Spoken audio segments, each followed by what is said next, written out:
Baik, Assalamualaikum warahmatullahi wabarakatuh kepada tuan dan puan, rakan-rakan sekalian. Sekali lagi Alhamdulillah Alhamdulillah Alamin. Hari ini kita dapat teruskan sekali lagi. Hari ini hari yang seterusnya dalam bulan Disember ni hari ini. Jadi hari ini 7 hari bulan Hari ini dah 7 hari bulan. Maksudnya dalam bulan Disember ni dah seminggu lah dah seminggu kita Disember, minta maaf tuan dan puan, Januari 2021 kita dah melalui seminggu juga seminggu, Alhamdulillah. Jadi hari ini macam biasa saya masih lagi di home office. Jadi hari ini matahari tak ada lagi pagi ni matahari tak ada sinar matahari tak bersinar hari ini. Walau bagaimanapun saya yakin tuan dan puan, kita semua dalam keadaan semasa kita teruskan kita perlu teruskan aktiviti-aktiviti dan perkara-perkara yang kita lakukan, dan pada masa yang sama kita sama-sama paling tidak kita sama-sama mendoakan semua urusan ahli keluarga, rakan-rakan kita yang berada di kawasan yang terkesan dengan keadaan air naik yang banyak dan banjir, kawasan-kawasan yang banjir itu, supaya mereka sentiasa dimudahkan urusan sentiasa dalam keadaan yang sihat, dan juga semualah semua yang terlibat, pegawai-pegawai kesihatan, semua sekali sebab kita dalam keadaan semasa ni cabaran kita pelbagai ada cabaran kita yang berbentuk peribadi, ada cabaran kita yang berbentuk kerjaya, ada cabaran kita yang dalam aktiviti perniagaan. Jadi semua itu sebenarnya adalah antara perkara yang menjadikan kita perlu bertambah kuat dan terus merancang tu tadi. Jadi hari ini, pagi ini sebenarnya saya bawakan lagi satu topik di mana ada situasi di mana ada keadaan beberapa rakan usahawan di luar sana yang sebenarnya menjalankan beberapa jenis bisnes yang memerlukan modal kerja yang agak besar. Maksudnya dalam tempoh waktu tertentu itu agak lama untuk mendapatkan semula duit daripada keuntungan jualan ataupun servis ataupun perkhidmatan yang ditawarkan. Jadi dalam tempoh tertentu, mungkin dalam 30, 60 ke 90 hari itu diperlukan satu working capital ataupun satu kata modal kerja, modal pusingan untuk membolehkan operasi bisnes berjalan secara normal. Jadi itu situasi yang saya nak bawa berbincang pada pagi ini tentang keadaan di mana kita sebagai usahawan, kita tahu kita perlukan modal pusingan tadi untuk memastikan kelancaran projek-projek kita tu tadi, tetapi pada masa yang sama tak bersedia pula nak beri saham kepada orang yang nak bagi modal. Jadi ini sebenarnya salah satu perbincangan yang saya kira biasa dan banyak dalam keadaan tuan dan puan sama ada tuan dan puan nak mulakan bisnes. Yelah nak mulakan bisnes, ada individu yang datang nak tawarkan modal, ataupun orang kata kita dah jalankan bisnes tapi kita tak cukup, kita kata duit nak rolling. Usahawan kita selalu sebut duit nak rolling puan, duit nak pusing-pusing. Yelah maksudnya itu namanya kita kata modal kerja ataupun working capital yang diperlukan untuk meneruskan kelancaran perniagaan kita tu tadi. Jadi ini ada situasinya, ada dua situasi. Sama ada kita nak mulakan bisnes tadi tu, kita kata working capital lah. Yang masa kita nak mulakan sesuatu tu tadi, ataupun mungkin waktu tu kita sebut sebagai initial investment tetapi apabila kita dah jalankan bisnes, tiba-tiba kita dapati kita perlukan satu wang itu. Contoh tuan dan puan, kita buat satu bisnes, transaksi kita tu biasanya yang ini berlaku dalam bisnes servis, bisnes construction, bisnes yang berbentuk kontrak-kontrak, di mana kita terima kontrak tu, kita kena buat dulu job tu. Maksudnya kita kena guna duit kita dulu. Dah habis ataupun dikata ada progress payment, jadi kita kena ada duit dululah nak buat projek tu. Jadi lepas dah buat ada progress payment, dah buat baru dapat payment tu tadi. Jadi nak jalan tu tadi kita kena ada satu amount of money, satu modal yang kita sebut sebagai modal pusingan tadi itulah, ataupun kita sebut sebagai working capital. Jadi dalam keadaan semasa yang saya bagi contoh hari ini adalah dalam keadaan semasa di mana ada sebahagian besar daripada kita tak nak ambil loan, bank facility, ataupun memang tak boleh. Kadang-kadang bukannya kita tak nak ambil bank loan tuan dan puan, tak boleh. Kita dah tahu background kita, nama kita, profil keuangan kita, tak boleh nak minta loan dekat bank. Jadi kita perlukan duit tu untuk mulakan projek tu. Kalau tak ambil projek tu pula, kita tak ada duit kan. Maksudnya kita tak ada aktiviti bisnes yang kita tak ada profit nak. Kita tak ada profit lah katalah projek tu bernilai 250,000. Jadi sekurang-kurangnya projek tu bernilai 250,000. Sekurang-kurangnya kita kata nak take off projek tu mesti ada dalam sekitar 150,000 contoh. Jadi kita kena ada 150,000 untuk take off projek tu. Kemudian bila projek tu jalan baru kita akan dapat bayaran tu tadi. Jadi maksudnya kita perlukan satu modal pusingan ataupun kita panggil sebagai modal kerja. Jadi untuk keadaan itu katalah kita ada orang nak bagi kita duit tu katalah tetapi kita pula dengan amount yang besar katalah 100,000, 200,000, amount tu agak memang besar lah tuan-tuan puan dia bukan 1,000, 2,000. Jadi bila amount tu besar, biasanya orang-orang ni yang nak bagi duit ni tadi, dia mesti akan minta pegang saham. Atau dia kata dia nak duduk dalam syarikat kita, nak pegang saham lah, nak jadi pengarah lah. Jadi dalam keadaan itu kita pula tak bersedia, kita tak nak berpartner, kita tak nak ada orang lain dalam syarikat tu. Kita dah biasa buat keputusan sendiri, so kita nak buat sendiri semua jadi pada waktu itu akan ada konflik. Ada konflik lah. Kita dah lah tak ada duit, nak pinjam bank tak boleh. Kita tahu kita ada potential kita ada peluang bila kita ambil projek ni kita akan ada profit yang cukup untuk teruskan bisnes kita tu mungkin satu tempoh yang lebih lama yang lebih lama untuk bertahan Tetapi pada masa yang sama kita ada keraguan ataupun kita tak ready nak ambil dia sebagai partner dalam syarikat kita. Jadi ini adalah antara orang kata konflik ataupun keadaan semasa yang sukar juga ramai usahawan susah hati juga apa nak buat. Tak ambil modal daripada dia. Nanti projek tak dapat maksudnya bukannya projek tak dapat, projek dah dapat tapi projek tak jalan. Jadi kalau tak jalan projek tu ditarik balik lah jadi tak dapat projek. Jadi dalam keadaan semasa memang saya kalau tuan dan puan yalah tanya ke apa ke, dia memang tuan dan puan kena buat keputusan.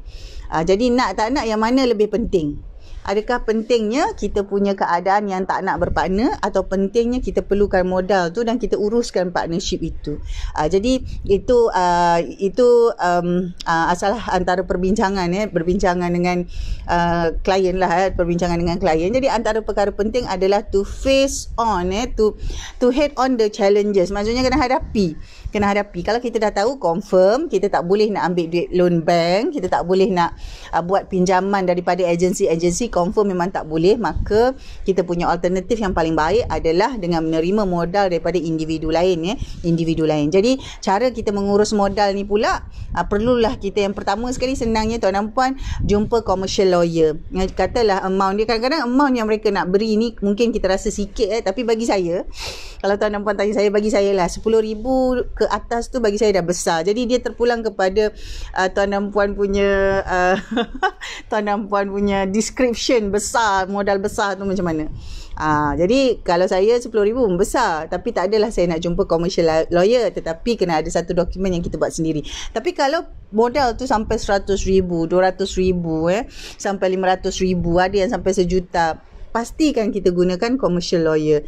Jadi ada pula yang cakap, puan ni kena bayar lagi. Jadi sebenarnya kos peguam ini ataupun kos commercial lawyer ni sebenarnya adalah sebahagian daripada kos pengurusan perniagaan. Jadi yang itu kita kena ambil maklum lah. Jadi apabila kita nak ambil duit orang banyak macam tu, kemudian dia kata dia nak bagi memang, dan kita perlu memang banyak tu, kita perlu 100,000, 200,000 tu memang kita perlu. Kalau kita tak ambil, memang kita tak boleh nak kick off project, kita takkan dapat tak ada income, staff tak ada kerja, susah tak ni kan. Jadi kita perlu juga consider untuk ambil duit tu sebagai modal pusingan tu tadi. Jadi bila kita kata gitu, kita kata kena adalah satu orang kata khidmat daripada commercial lawyer. Jadi untuk itu maka kita perlulah juga yang kedua pertama tadi kita perlu jumpa commercial lawyer lah tadi kan. Yang kedua yang penting sekali adalah tentang costing kita tu lah. Kena tengok balik costing kita. Okey, kalau betul dengan 100,000 yang dia buat masuk tu modal kerja kita itu tadi, untuk modal kerja projek yang macam mana boleh siap, apakah costing tu termasuk semua perbelanjaan dan juga kos-kos pengurusan termasuk kos lawyer ni tadi, dan juga kita kata apakah profit yang akan kita perolehi dan bagaimana profit tu nanti orang cakap digunakan semula untuk mendapatkan projek seterusnya. Dan berapa profit yang kita akan simpan. Jadi itu perkara yang kedua, kena rancang pula dari segi kalau dalam project management tu costing dia lah. Sebab yang ini kita buat bisnes dalam satu syarikat tu, bila kita kata keadaan macam ini, kita kena uruskan satu-satu job tu sebagai projek. sebagai projek. Jadi dia ikut jugalah bisnes tuan dan puan macam mana. Tapi yang saya bincangkan ini adalah dalam keadaan kritikal di mana kita sebagai usahawan, bisnes kita tu projek basis dan kita perlu dahulukan duit kita untuk jalankan projek tu.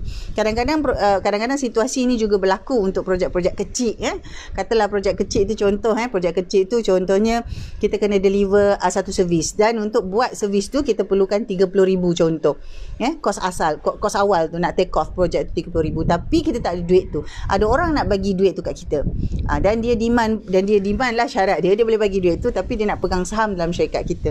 Itu yang saya maksudkan, sama ada kita kata kita fikir betul-betul nak ambil duit dia dan uruskan dia sebagai partner, ataupun kita kata kita tak perlulah. Jadi kita ada alternatif lain. Jadi alternatif lain tu dalam keadaan semasa sama ada pergi jumpa bank, ataupun tuan dan puan ada aset-aset yang nak dijual, ataupun tuan dan puan ada wang simpanan, mungkin ada simpanan saya tak tahu, mungkin tuan dan puan ada simpanan emas, ada rumah, ada aset-aset yang boleh mungkin dicairkan, sama ada jual ke. Kalau emas tu kadang-kadang tuan dan puan boleh pergi Arhanu, itu terpulang. Jadi itu bergantung kepada macam mana rancangan tuan dan puan untuk dapatkan modal. Tetapi sekiranya modal pusingan tu diberi oleh individu, katalah hamba Allah ni memang ada duit lah, dia kata dia memang tak perlu duit tu, 5 tahun 10 tahun akan datang pun dia tak perlu duit tu, dia ada dalam 250,000 dia nak bagi kat kita supaya kita gunakan sebagai modal pusingan.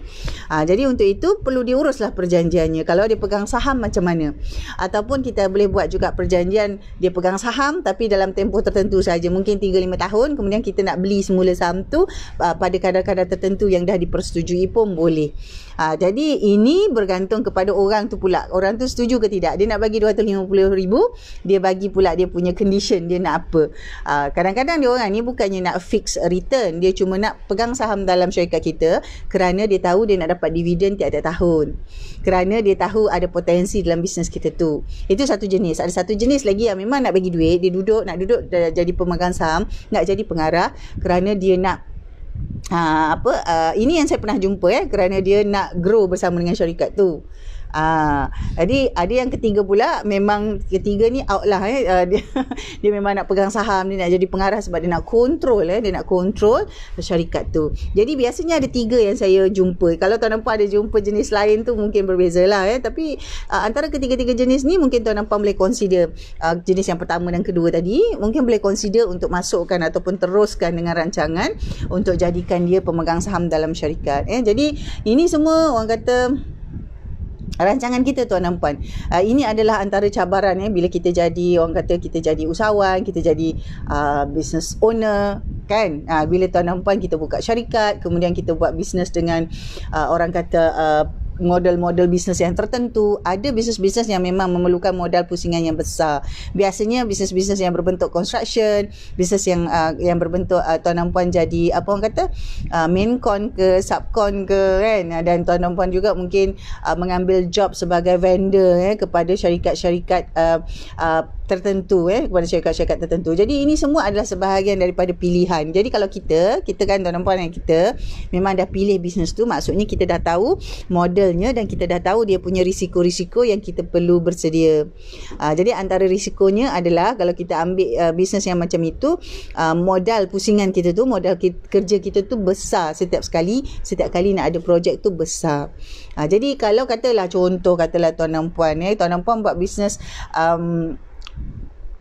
katalah buat bisnes restoran contoh dan tuan dan puan dah tahu restoran ni contoh kalau nak dikembangkan lagi, tuan dan puan perlu buka restoran lagi. Maksudnya katalah dengan satu restoran mungkin tuan dan puan dah ada satu capacity, dah ada satu fokus income. Jadi tuan dah target dah, saya nak doublekan income. Jadi kalau nak doublekan income, selain daripada mengekalkan dan menaikkan jualan di outlet pertama, tuan dan puan mungkin akan consider nak buka outlet baru. Jadi bila ada consideration macam itu, kita perlukan modal tambahan, modal barulah untuk outlet yang baru. Jadi ini juga kita masukkan, dia ada dua, sama ada dia jadi apa orang kata modal kerja kerja, ataupun dia akan jadi initial investment ataupun orang kata capital expenditure tadilah sebab nak mula yang baru. Jadi ini semua adalah pilihan macam mana kita kata kita nak dapatkan modal. Kita dah tak boleh dah, contohlah, katalah contoh tuan dan puan katalah tuan dan puan dah umur 60 tahun, memang tuan dan puan masih berbisnes, tapi tuan dan puan tahu pada umur 60 tu dah tak boleh nak ambil bank loan. Bukan tak boleh, boleh, tapi keadaannya berbeza berbanding dengan orang-orang yang berumur 35 tahun apabila kita nak ambil loan dekat bank, apabila kita nak ambil apa orang cakap facility daripada agensi-agensi kerajaan, dia dah berbeza. Berbezalah kriteria-kriteria tu, kiraan-kiraannya tu dah berbeza.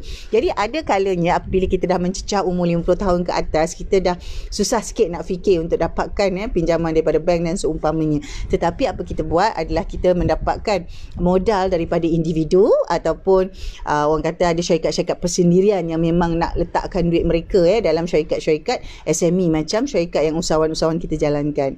Jadi itu ada keperluan di mana kita kena buat keputusan nak ambil duit tu macam mana.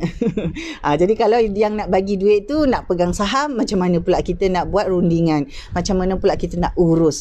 Jadi itu yang saya kongsikan hari ni. Yang pertama sekali mesti cari ataupun mesti jumpalah, carilah commercial lawyer. Jadi kadang-kadang peguam ni ada banyak jenis. Jangan sebab kawan kita peguam kita nak gunakan dia, padahal dia tu peguam syar'i contoh. Jadi kalau dalam urusan bab-bab transaksi di antara apa orang kata kemasukan modal, partnership ni semua yang melibatkan hal-hal perniagaan ni, jumpalah commercial lawyer. Jadi daripada situ masukkan daripada pengurusan kita tu, masukkan kos kepada perkhidmatan peguam ini sebagai salah satu kos perniagaan. Jadi itu adalah cara yang orang kata perlu kita lihat semula ke apa orang kata keperluannya untuk mengambil ataupun membawa masuk modal untuk modal pusingan dalam bisnes kita ataupun modal kerja. Dan yang kedua sudah tentulah tuan dan puan memastikan adanya financial forecast ataupun costing untuk setiap apa orang cakap modal yang kita bawa masuk tu untuk projek apa, jadi untuk kegunaan apa. Jadi mesti ada kiraannya supaya setiap wang yang kita bawa masuk, sepatutnya kalau dia modal kerja, dia akan melancarkan dan juga merancakkan lagi aktiviti menambah keuntungan dalam syarikat tu apa orang kata percepatkan apa to accelerate kita sebut to accelerate the process of making profit for the company. Jadi dengan profit tu yang kita rancang, profit tu sebahagiannya nak dibuat macam mana. Dengan profit tu adakah kita akan gunakan untuk modal seterusnya untuk projek yang baru dan juga dengan profit tu jugalah kita kata kita boleh gunakan untuk menambah baik operasi dan fasiliti syarikat, ataupun kita kata dengan profit itulah yang akan cover apa kita punya expenses macam mana. Jadi semua ni itulah perkara-perkara yang saya sebutkan tadi, keperluannya untuk kita rancang. Jadi kadang-kadang tuan dan puan ada situasi di mana memang betul-betul kita kata kita orang kata kita betul-betul perlukan duit tu, tapi kita betul-betul tak boleh nak jadikan dia pemegang saham. Jadi itu pula kena pergilah jumpa dia, duduk buat gentleman punya agreement lah, duduk pergi berunding apakah boleh dia dijadikan sebagai macam pinjaman, sebagai pinjaman. Tapi yang ini memang kena berunding, kena ada satu kemahiran berunding, negotiation skills lah berunding. Jadi macam mana kalau dia kata dia nak pegang saham juga sebab nak enjoy some dividends kan, jadi mungkin ada satu lagi perjanjian yang berbeza. Okey, pegang saham tetapi untuk satu tempoh 3 tahun 5 tahun. Dan waktu itu kena ada orang kata kena ada persetujuan untuk dibeli semula saham. Management buyback tu mesti ada dalam perjanjian itu. Jadi ini semua memerlukan apa orang kata bantuan ataupun orang kata sokongan daripada profesional, iaitu peguam. Itu yang saya masukkan. Jadi kalau tuan dan puan ada setengah-setengah tu kata, tuan dan puan boleh berbincang dengan orang kata coach ke business advisor ke, betul, tetapi akhirnya the technical part the technicality of doing things you must you must be supported with the professionals.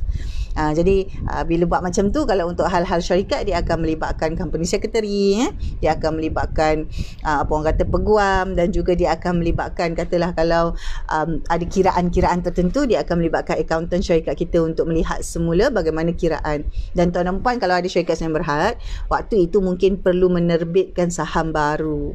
Jadi tuan dan puan kena tengoklah berapa saham yang tuan dan puan boleh let go. Biasanya kalau sebagai owner ataupun yalah, ini konteks usahawan, usahawan tu yang saya maksudkan tuan dan puan yang buat bisnes, buka syarikat sendiri, jadi pemegang saham, jadi pengarah. Itu konteks perbincangan saya. Jadi katalah tuan dan puan kata nak let go untuk 20%. Jadi kena bincang juga dengan accountant macam mana terbitan saham tu boleh dilakukan dan kiraannya macam mana dan persetujuannya macam mana. Dan kemudian barulah dibuat perbincangan tu, maksudnya item-item atau informasi maklumat perincian tu tadi kita duduklah dengan lawyer untuk didraftkan dan kita buat satu perbincangan lanjut dengan orang yang nak bagi kita modal tu tadi. Jadi tuan dan puan, sebenarnya proses-proses begini merupakan satu proses yang kita kata amalan lazim yang baik apabila kita ambil duit orang ataupun kita kata kita nak serahkan hak kita, sebahagian daripada hak kita. Jadi biasanya 20% peringkat permulaan maksimum yang kita let go 20%.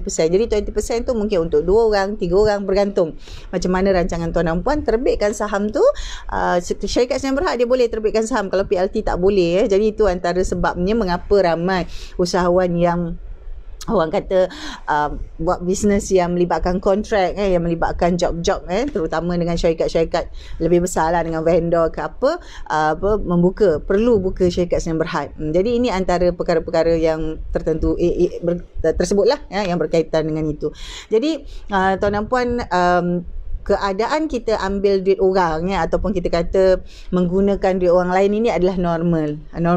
Jadi rata-rata kalau orang-orang yang berusia yang buka bisnes ni, contohlah kalau tuan dan puan jumpa rakan-rakan usahawan yang mungkin dah orang kata 45 tahun ke atas, agak matang, maksudnya 45 tahun ke atas tu agak matang. Biasanya mereka ni akan banyak buat consideration, dia fikir banyak sebelum dia ambil mana-mana pinjaman daripada agensi atau bank.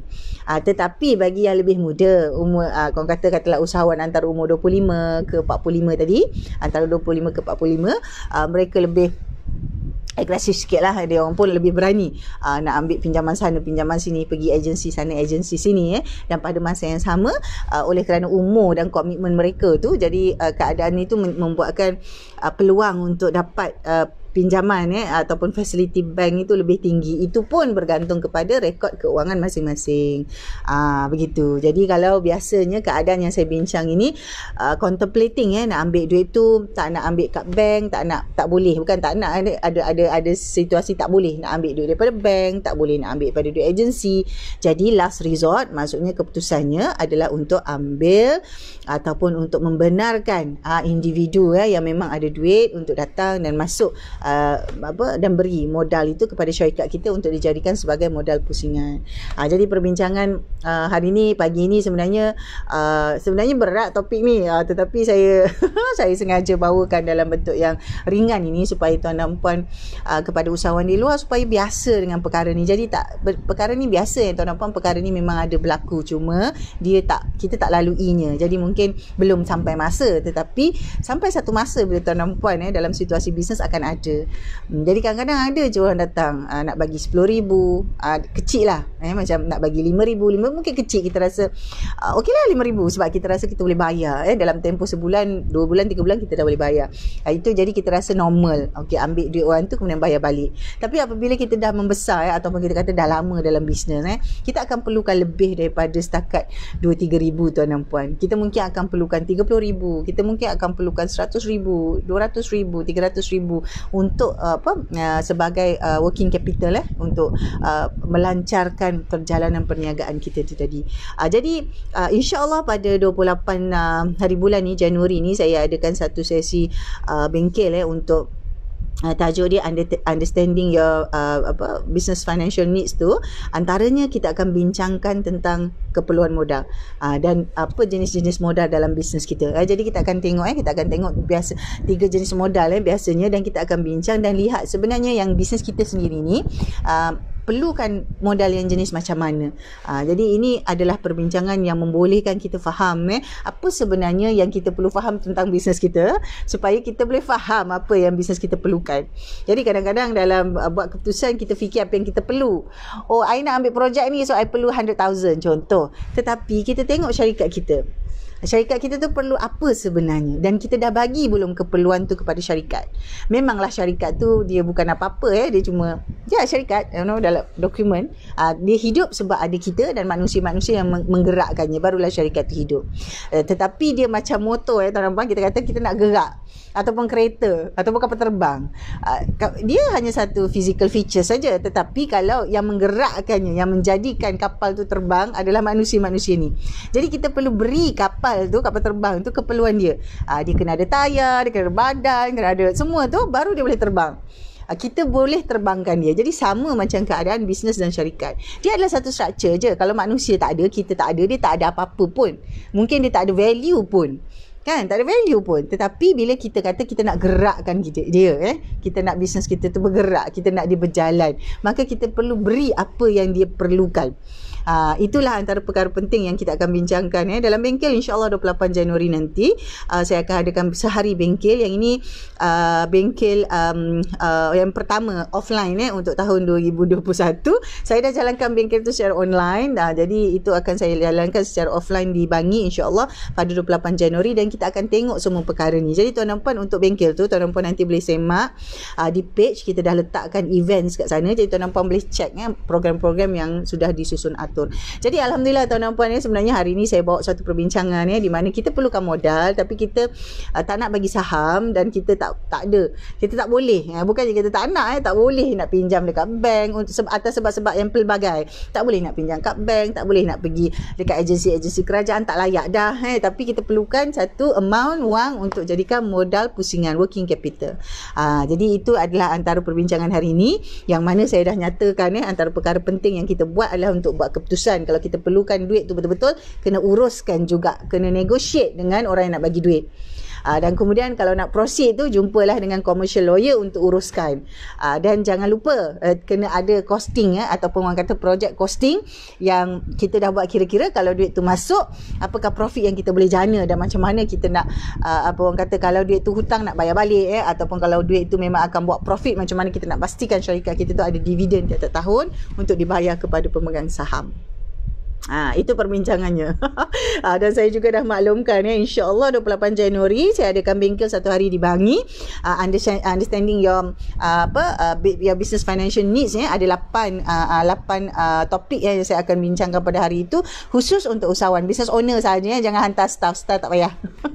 Jadi kalau tuan dan puan tu adalah staff syarikat tuan dan puan sendiri, tak apalah. Tuan dan puan adalah owner, tuan dan puan adalah CEO, tuan dan puan juga adalah pekerja dalam syarikat tu, tak apa. Tuan dan puan, saya galakkan datang. InsyaAllah kita akan ada sehari perbincangan itu penuh, dan perlukan komitmen dan fokus tuan dan puan sehari itu untuk topik yang dibincangkan. Jadi untuk itu tuan dan puan, saya ucapkan terima kasih banyak kepada rakan-rakan yang berkesempatan.